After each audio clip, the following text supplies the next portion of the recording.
Okay, perfect. So, continuing on the theme of patient safety and keeping our patients first, I kind of wanted to concentrate on the biocompatible circuits that we use during cardiopulmonary bypass. So, just to start off, when we do cardiopulmonary bypass, a lot of our patients need platelet transfusion during surgery, and that could be during surgery or after surgery, which kind of leads into using medication, ventilation, and increased blood products during their ICU stay. And if these patients get worse, we see bleeding disorders and thrombotic complications long term. And all of these can kind of be compiled into this effect called the systemic inflammatory response syndrome, or SIRS for short. And as you can see, the effects of SIRS are multi-systemic. So you can have renal injury, GI injury, a wide variety of complications. So we kind of want to prevent this procession of effects in our patients. And so one of the things that we can focus on is the circuits that we're using during surgery.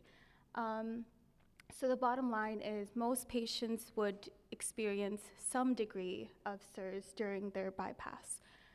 So I kind of wanted to talk a little bit about the coagulation process to kind of bring it back to what happens in the body when it's experiencing a foreign surface. So in our case, it would be the coating that we use during bypass. So during platelet activation, we have this marker called Pselecton, which is transported onto the cell surface. And then during activation, we have this receptor on the platelet called the GP2B3A that is expressed and kind of proceeds into platelet adhesion and then activating more platelets to create this clot. And this is a lot of specifics, I understand, but you'll understand why I'm highlighting Pselecton right here, which is the first step. GP2B3A, which is on the platelet, activated during coagulation, and then BetaThromboglobulin and PF4, which are released through the alpha granules and create this clot. So bottom line is there is a decrease in functional platelets inside of the body, which leads to increased platelet transfusions that we give to our patients. And decreased coagulation in the coating would be increased coagulation in the body, which is what we want for our patients because that would lead to better healing. But how do we measure this how do we measure the coating and how do we measure coagulation?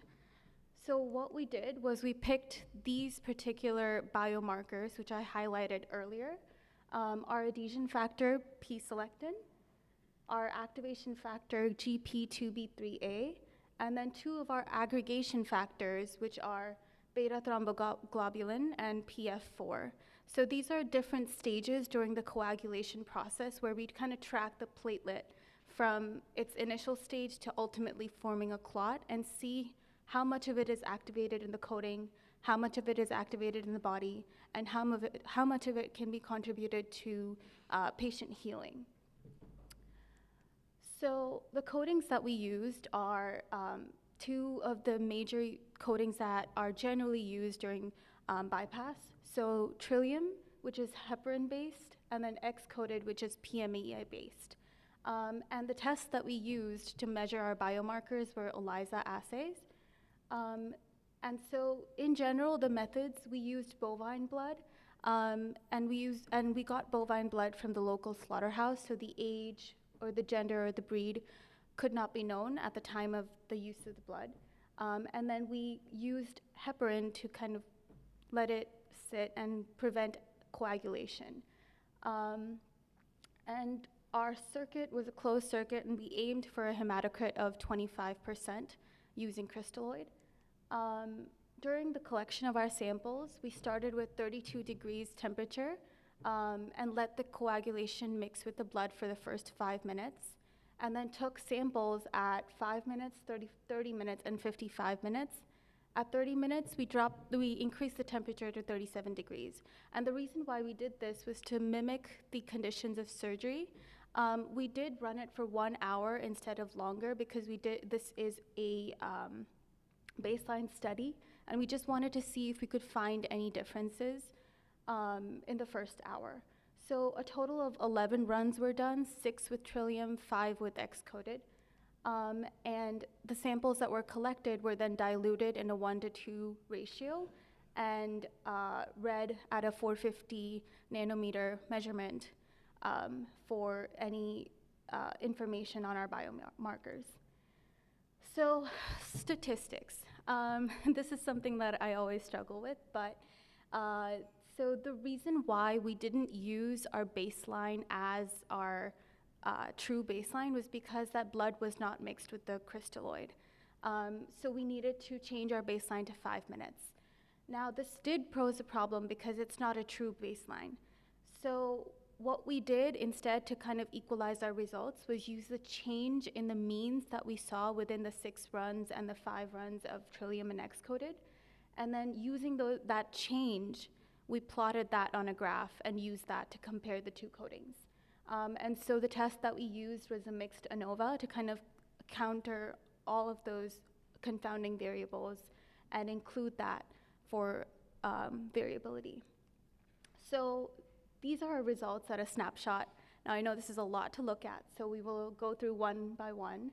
So our first marker, Pselecton, the one that was initially used during platelet activation, what we saw was all of our bands overlap, so we couldn't say that we saw a significant difference, but I do want to point out that X-coated had a lower number of platelet activation across the time period as compared to Trillium, and this is something that you will see is switched from all of our other biomarkers.